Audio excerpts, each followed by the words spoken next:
Okay, welcome back. It's in the garden with Clinton again today, and on our last episode we went through and looked at the preparation of the bed and utilising the humus soil and the Accelerate Bio as a way of creating the right ecology and biology in your soils and helping that system foster itself. So we've gone through that and we've got the bed ready, and today we're going to go through the process of planting your strawberries and discussing a little bit more about the plant and the plant health and stuff.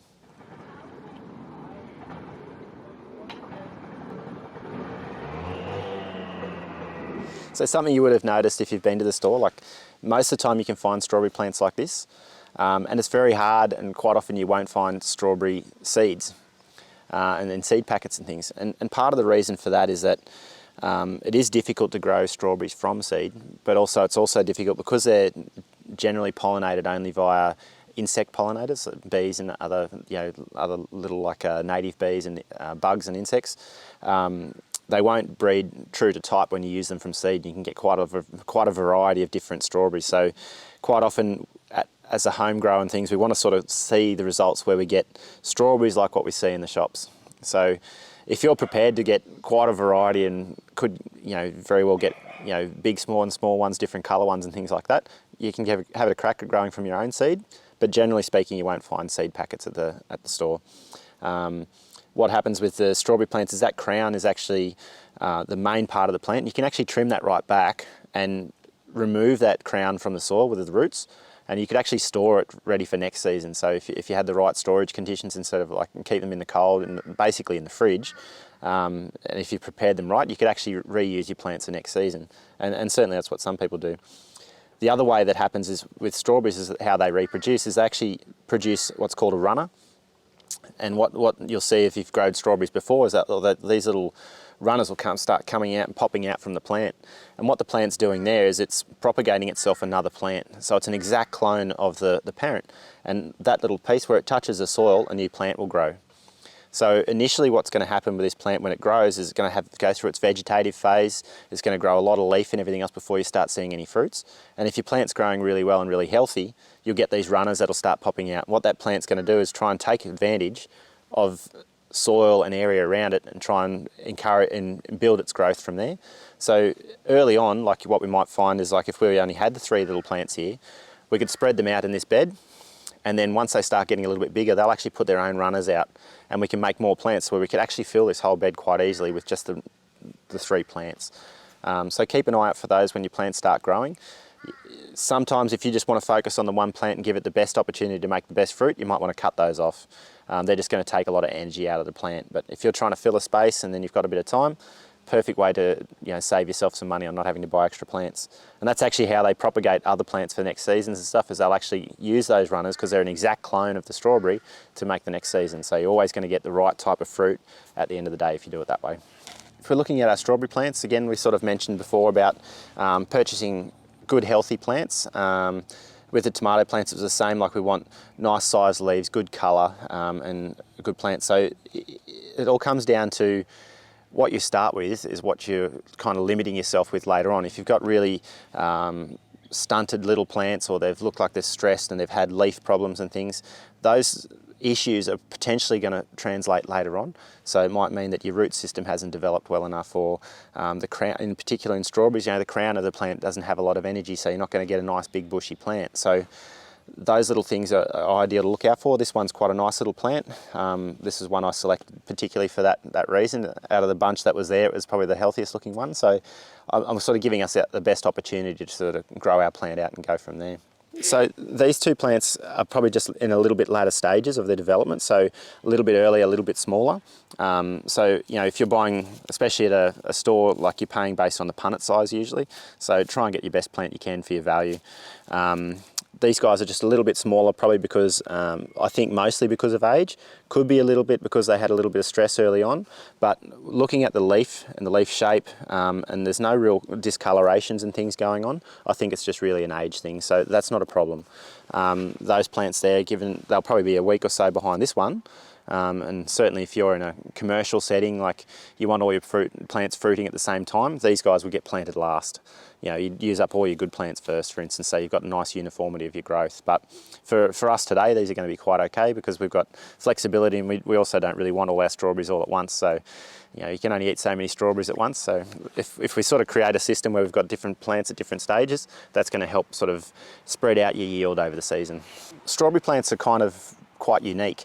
They actually grow, and if you can see right in there, that little base of the plant in there is what's called the crown. And these plants grow all their leaves out from that crown. Now, compared to like a tomato plant, it actually has an apical meristem and a top of the plant that it's going to keep growing towards, whereas this one's actually going to stay really close to the ground, and all your leaves and all your fruit are actually going to come out from that point and create the bush in this kind of fashion. So that's really important to look at that crown and look after that crown. The fruit of strawberries also, the other little tricky difference is that the seeds are actually on the outside, so it's another little tip that they're actually quite different from other plants that we're going to be growing. So given that we know that there's a little bit differences there, that's what we're sort of going to try and look for when we're going to plant these plants, and sort of make sure we make the most of that difference. I think for this garden bed, like we're probably going to plant, we'll say we plant this plant here, we might plant another one there and another one over here. And what we're going to do is these plants are going to grow up quite, you know, you're probably going to get to about this size with one plant. So you've given yourself plenty of room, but because we've only got the 3, once these plants get up a little bit and the runners start coming off, we can then start encouraging to put a runner here and a runner here, and then create a bigger set of plants around it. Me personally, I'm probably a little bit stingy, and I probably would have just gone the 3 plants. So I think it's a good number, just because I know that I can grow the plants up big enough and well enough that I'm going to be able to get those runners off them, and they're going to grow their own plants. So although, you know, there's no problems in buying, you know, you could easily fit probably 8 plants in here without any worries. And what that's going to happen is it'll just mean that they'll grow up a little bit quicker, and you'll be established a little bit sooner and probably having fruit a little bit sooner. So it really comes down to, you know, how much time you've got and what your expected results are going to be. Easy enough. It's really just a case of digging a hole, pulling your plant out. It's a good opportunity to have a look at the roots here. So what we can see here, they've used quite a light soil, and you can see there's not a lot of roots in that little bit of plant. So if I can shake him off to this point, it's not going to be such a worry. Just be gentle when you're handling your plant around the base of the stem. And with strawberry plants, you want to hold them in around that crown at the bottom there, so you're not going to tear any leaves off and things. But you can see from that, roughly what you've got above the plant, you've got below the plant. So that's probably pretty fair for what you've got in there. What I probably would have expected as a commercial situation, or what you're selling at the shops, you'd probably want that plant to be a little bit bigger, and that root zone to be a little bit bigger as well when you're selling the plant. However, you know, depending on demand and things like that, you have a tendency to put the plants out a bit earlier and just sell them as they are. And that plant's going to grow just fine as it is. You don't have to shake this soil off. It's not really going to bother them too much. Just be gentle with the root zone. The roots are quite delicate, so the more you handle them, the more damage you're going to do to those roots. What will happen is those roots probably won't continue to grow, but you'll have to wait for new roots to come on. So the more harsh you are with them, it's just going to delay the development of the plant later on. And if you do create a lot of damage, it does create a risk for disease and stuff to get into those roots. So the less you handle them, generally speaking, the better. In terms of root quality, we can see here that we've got some nice, so this is a fibrous root system. You're not going to have a tap root like what you'd see on some larger plants like trees and things like that. So you're going to have lots of little roots going everywhere. And what we want to see is that those roots have got some nice little thicker bits, but then little bits coming off them as well. But the colour is important as well. So you want to see here, this is quite a nice colour where you've got some nice bright white roots. If you're seeing a lot of brown or dark coloured roots, then you've had some stress and some other problems with that plant.